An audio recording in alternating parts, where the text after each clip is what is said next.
Working on the Javelin today, and a quick ask and answer session with Paul. So the question was, if your header is warped, how about just doubling up the gaskets on it? If you end up having a situation where it's touching in 2 points, one gasket obviously doesn't seal, so you're doing 2 gaskets to make that middle finally touch. Well, what's happening on the other ends where it did touch? You're trying to dig in through 2 gaskets, and then you've got this air gap that's just filled with a paper gasket. Paper gasket might hold for a short time, but the heat isn't supposed to be sailing past this paper gasket and expecting to seal like a piece of steel. Your gasket's just going to blow out sooner or later. You have to get the surface true. Gaskets aren't a miracle, thing unless you're using like what they do now on the China rails with, just making their own RTV gasket, and they're coming up with better and better stuff. But 2 mating surfaces like an exhaust header that gets so hot, double gaskets, maybe it worked for some people. I'd never even think about doing something like that. Putting 2 gaskets on it is going to be separated, you'd have to pull in the other side even more, you'd even be warping it more. You got to start off with a flat surface, and your gasket should be really paper thin. If it's touching here and here, now you've got 2 gaskets on it, now you're holding it further away, and sure, the 2 gaskets touch the surface of the head, and they touch the surface of the exhaust manifold, but they weren't intended to take all that heat. Sooner or later, it's just going to get heat, burned, and all of a sudden, it's going to be blowing through the double gaskets. When you suffocate that gasket with 2 pieces of flat metal and it can't get any air, sure, it takes heat, but it's like, it can't get oxygen, so it can't burn.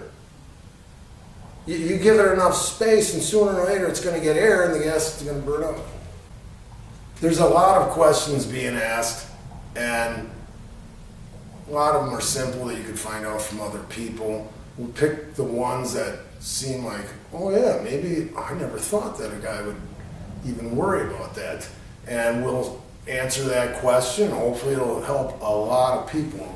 The questions that would really help a lot more people, we'll try to answer those first. I'm going to show you guys what I'm working on here. I'm changing out the header bolts.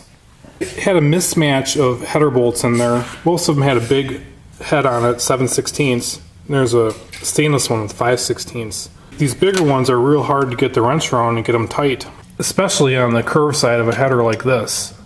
I mean, it kind of felt like it was tight, but it really wasn't. Since it's aluminum head, I just went to a steel ARP bolt with a 5/16 inch head. With that little head on there, I can actually even get a box end on it. The thing that's great about these bolts is they don't cut the threads on with a die. That makes sharp points and valleys that are a weak point. If you looked at it underneath a microscope, you'd see the bottom of the thread is where it's going to snap, because it's a cause for a fracture, being sharp.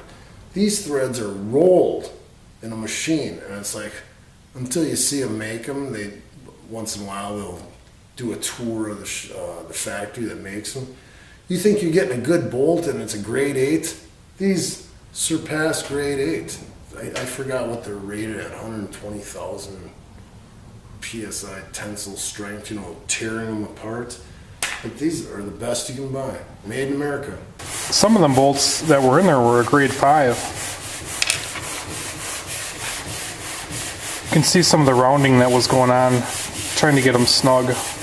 When you have an aluminum product, especially something like a race car, the parts are coming on and off all the time. Aluminum threads can wear out.